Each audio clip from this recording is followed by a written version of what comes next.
Alors aujourd'hui, nous sommes dans l'orgue du transept de la cathédrale. Alors c'est un orgue beaucoup plus grand. Est-ce que vous pouvez nous présenter l'instrument? Effectivement, c'est celui qui sert pour les grands offices. Et donc, il a été construit en 1970 par la manufacture d'orgue Erpfer-Hermann, qui est à Boulay, tout près de Metz. C'est ça, c'est un local. Et effectivement, c'est une grande dynastie de facteurs d'orgue. Et donc, il a construit ça en 1970 avec les dommages de guerre, l'argent des dommages de guerre. Et il nous propose un orgue avec 27 registres, ce qui n'est pas énorme finalement, répartis sur 2 claviers et un pédalier. Et l'harmonisation a été refaite depuis et on a quelque chose qui est assez adapté pour jouer tout ce qui est la musique baroque, donc 17e et 18e siècle. Donc ça permet quand même un spectre assez large, mais il est aussi consacré à accompagner la liturgie, j'imagine, vu là où il est placé. Oui, effectivement, c'est l'orgue principal pour la liturgie. Donc on est très bien placé, on voit toute la liturgie qui se déroule devant nous. On est avec la maîtrise, donc tout ce qui est accompagnement de foule ou de maîtrise, on est à un endroit tout à fait stratégique. Ce qui est assez rare, j'imagine, pour une cathédrale où souvent les orgues sont en tribune, et donc l'organiste est loin des chanteurs. Et effectivement, on n'a pas la chance d'avoir un grand orgue à la cathédrale de Metz, et donc cet orgue-là est placé d'une manière stratégique plus proche en fait de la liturgie. Alors, vous avez évoqué la période du répertoire qui est plutôt la période baroque. Ça permet, j'imagine, de faire aussi quand même des choses, puisqu'il a été construit au XXe siècle, de la musique d'autres périodes, où vraiment il reste cantonné dans cette partie. Cet orgue a été harmonisé pour magnifier en fait la musique plutôt baroque. Il y a aussi un léger tempérament, donc c'est la façon d'accorder les tuyaux qui va privilégier plutôt la musique de l'époque baroque, mais effectivement on peut jouer aussi du répertoire un peu plus moderne, 19e siècle, même 20e siècle. Et je crois qu'il a la particularité de pouvoir être couplé avec l'orgue qu'on a déjà découvert la dernière fois, qui est cet orgue qui est dans le chœur et qui lui permet de jouer de la musique romantique. Effectivement, depuis 1988, la console de l'orgue du transept est reliée électriquement à l'orgue qui est derrière le maître-autel.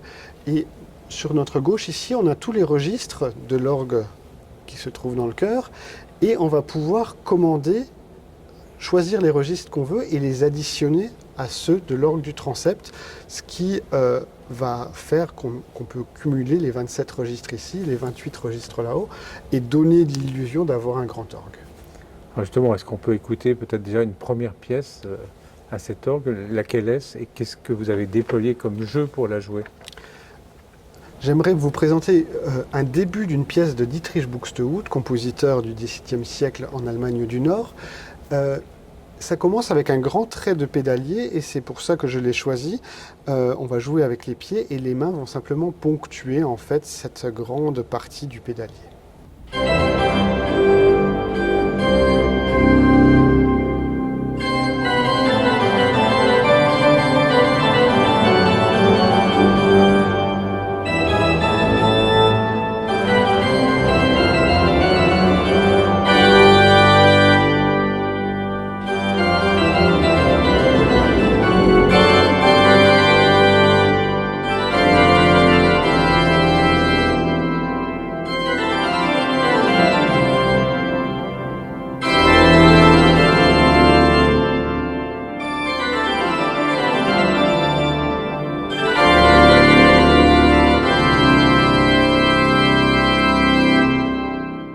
Ce qui est assez étonnant, c'est quand on voit, vous pouvez jouer au pédalier avec les pieds, les touches aussi jouent en même temps, alors que vos mains ne sont pas sur le clavier. Dans un orgue, chaque clavier a ses propres tuyaux qu'il va faire chanter.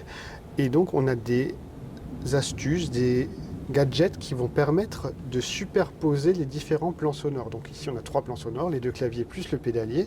Et grâce à ces cuillères qui sont là, qu'on appelle tiras, on va pouvoir tirer les touches du clavier, même des 2 claviers, en appuyant sur le pédalier. Ce qui permet d'additionner le son là, quand on joue les pieds.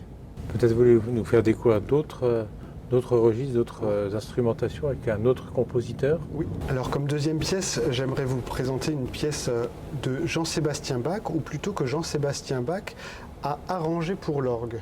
C'est à l'origine une pièce écrite par le prince de Saxe-Weimar, chez qui Jean-Sébastien Bach travaillait. Et donc, c'était un compositeur, ce prince. Jean-Sébastien Bach a repris la partition du prince et l'a arrangée pour orgue solo, alors qu'à l'origine, elle était pour petit orchestre. C'est un concerto, et vous allez voir que les claviers vont dialoguer entre eux.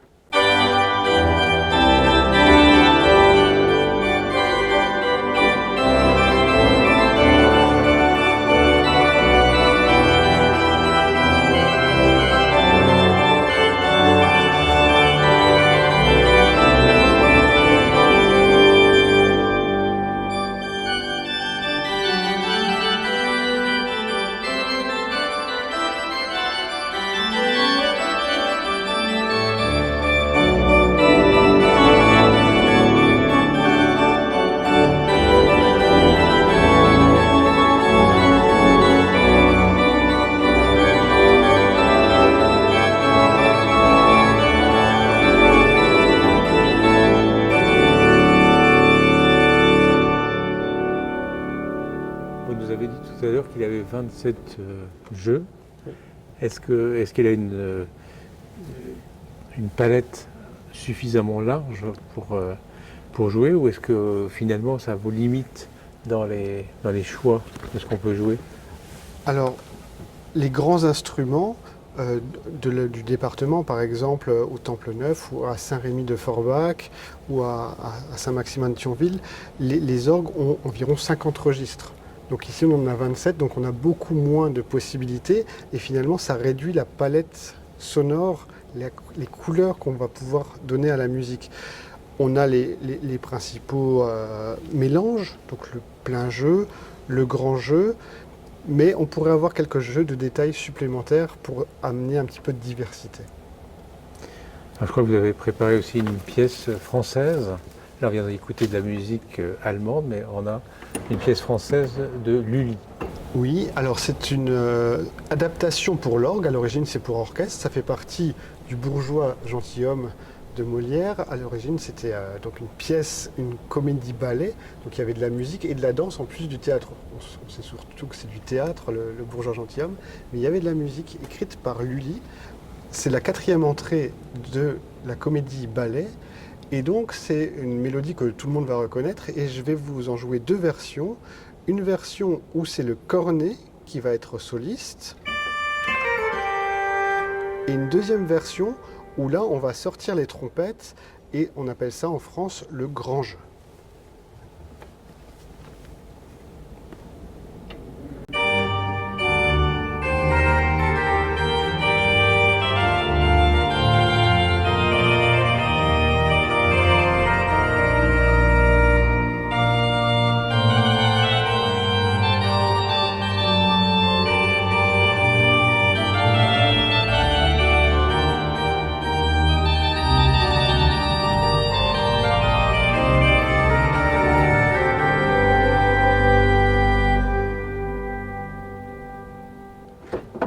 Donc on a entendu la version avec le cornet, maintenant le grand jeu.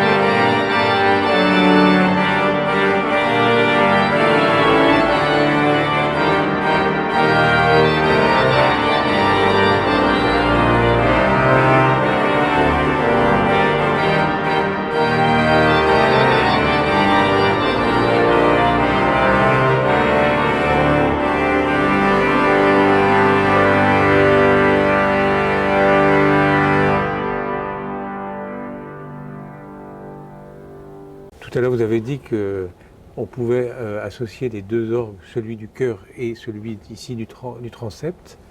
Donc ça permet d'avoir vraiment une puissance plus importante, de les mettre ensemble.